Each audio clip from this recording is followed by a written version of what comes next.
President, I ask that Senate Amendment number 2 be tabled. Senate Amendment number 2 to Senate Bill number 18 is laid on the table. This bill will allow doctors' offices to email prescriptions of non-controlled substances to pharmacies. House Bill 301 is an attempt to keep up with the technological changes in the area of shoplifting. Due to a possible conflict of interest, I will not be participating in the debate or voting on the bill. Thank you, Madam President. The message of Senate Bill 18 is, if you do what's right, we will guarantee you opportunity. In conformity with the Constitution and the laws of the state of Delaware, I hereby nominate the following. It is my honor to tell you that the Senate is in session. I move that you appoint a committee of 2 members to notify the Senate that the House is organized and ready for business. Today, the state of Delaware begins yet another chapter in a long and proud history. Long before the Constitution, long before the Declaration of Independence, Delaware lawmakers were shaping history. In fact, it was in 1704 that representatives of the 3 lower counties on the Delaware made the decisive move to separate from the state of Pennsylvania with the blessings of William Penn and establish their own form of self-government. They established a legislative body that is now known as the Delaware General Assembly. In 1732, the Newcastle Courthouse was built, and the General Assembly began to meet in Newcastle on the Delaware River. It was from this courthouse that the border between Delaware and Pennsylvania was determined. Drawn by the arc of a 12-mile radius extending from the courthouse spire, Delaware established itself officially among the colonies. It was only a matter of time before Delaware lawmakers would play a significant role in changing the course of history, not only for the state, but for the nation. That time came in 1776.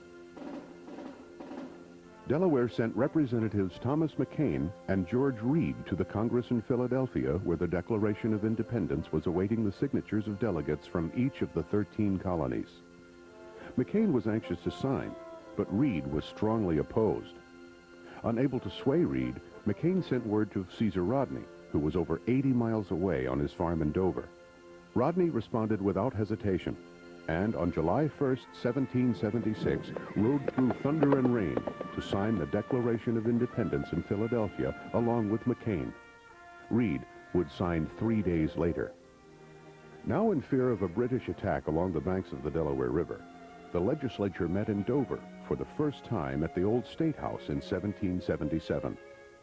Anti-British sentiment was rising, and in September, the image of George III was burned on the green in Dover.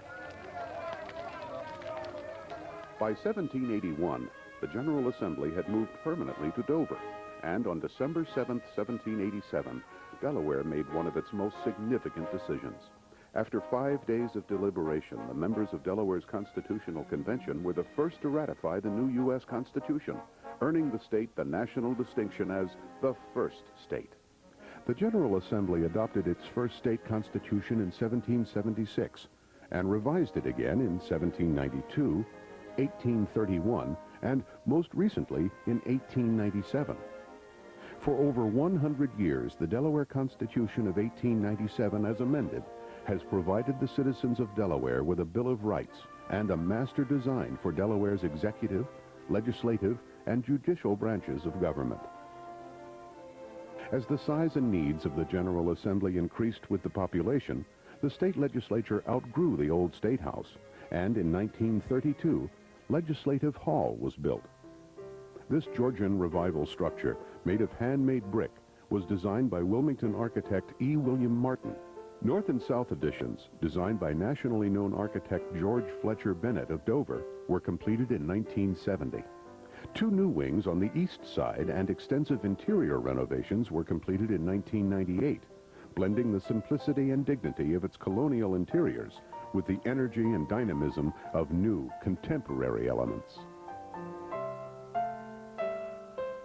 The state's collection of portraits and busts throughout the building gives visual testament to the service of some of Delaware's most important public servants and military heroes. Works by Jack Lewis, Lisa Bartolozzi, Ethel P.B. Leach, William O. Ewing, Frank Schoonover, George Frolic Weymouth, Jamie Wyeth, Howard Pyle, and Charles Parks capture the spirit of these individuals so important to our state. The 104th General Assembly was the first to occupy the hall when it opened in January of 1933. The Delaware General Assembly is comprised of two formal bodies, the Senate and the House of Representatives. This bicameral system is empowered to make laws, pass resolutions, levy taxes, amend the state's constitution, and ratify amendments to the federal constitution. Each General Assembly meets for 2 years. One session is held each year. The General Assembly meets on Tuesday, Wednesday, and Thursday, beginning with the second Tuesday in January and concluding on the last day of June each year. Legislation may carry over between the first year and the second. After June, special sessions may be held if called by the governor or at the call of the presiding officers of each house. There are 21 senators. One senator is elected to represent each of the 21 districts made up of roughly 36,000 constituents. District boundaries are redrawn every 10 years following the U.S. Census.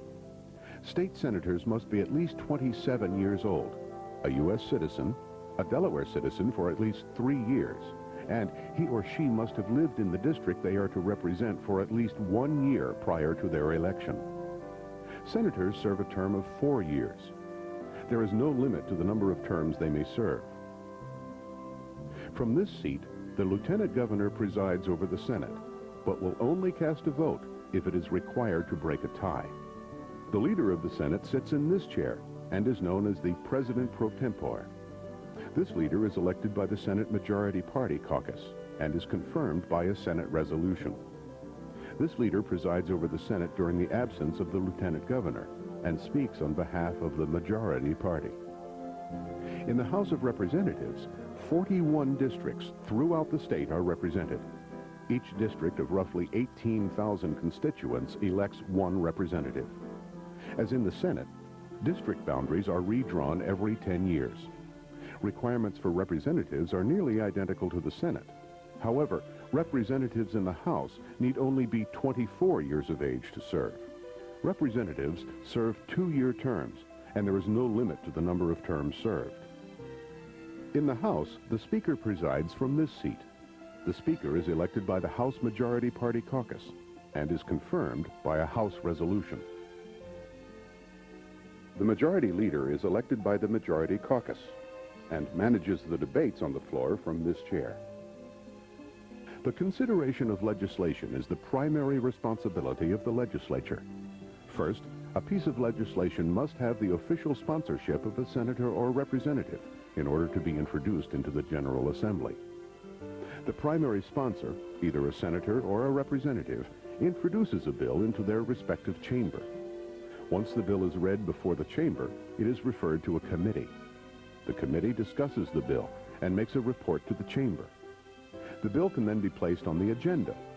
Once the bill is on the agenda, the chamber debates the bill. Visitors are welcome to sit in the chamber balconies to observe session debates. Party members may adjourn to special caucus rooms, such as these, to discuss the legislation privately among their own party members. Before a vote is taken, legislation may be amended. If the bill receives its constitutional majority, it passes and is introduced in the other chamber, where the entire process is repeated. If the bill is passed in the second chamber without amendment, it is then sent to the governor to be signed. If amended, the bill must be returned to its chamber of origin for further consideration. The governor may use this ceremonial office to sign legislation. A bill becomes law upon the governor's signature, or if he or she fails to take action within 10 working days of receiving the bill. If the governor vetoes the bill returns to the chamber in which it originated. The legislature may override a governor's veto if the bill receives a 3/5 vote in both chambers. Located on the ground floor of Legislative Hall are two nonpartisan offices established by the Legislative Council to serve the General Assembly: the Office of the Comptroller General and the Division of Research. The Office of the Comptroller General provides essential fiscal analytical services to state legislators, committees, and state agencies. The Joint Finance Committee meets in this chamber in February and March to discuss the state's budget. This bipartisan committee, comprised of both senators and representatives, also meets with each state agency and considers their budget request. This office produces the annual budget bill, the bond bill, and the grant and aid bill. The Office of the Comptroller General also creates fiscal notes and impact fee statements that determine the impact of any legislation that requires the expenditure of state funds or reduces current revenues. The office also maintains a legislative information system known as the LIS. The LIS is an electronic bill tracking system that makes all introduced legislation accessible via computer. All legislation is entered into the LIS database within minutes of its introduction into the legislature. The LIS may be accessed via the internet or in the legislative library. The Division of Research provides legislators, staff, and the public with important government documents, information, and services. The division is open to the public and may be reached by calling 1-800-282-8545. The Division of Research provides legislators with research services, bill drafting, and committee staffing. The division publishes all legislation, the monthly Delaware Register of Regulations, and other significant governmental documents.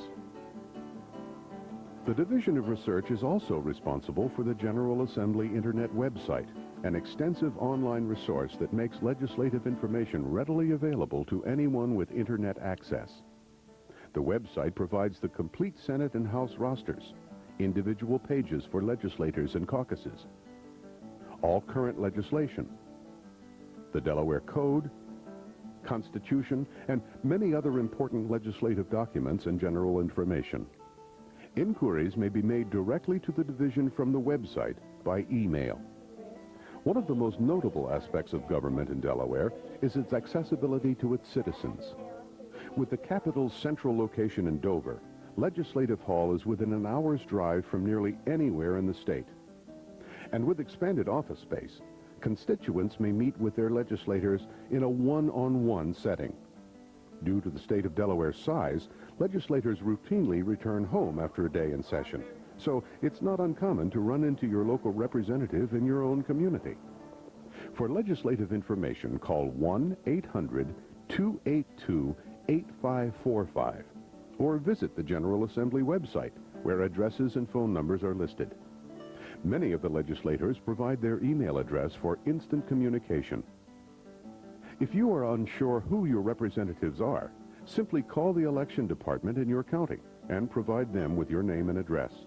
They will provide you with the numbers of the House and Senate districts you live in and the names of the legislators who represent you.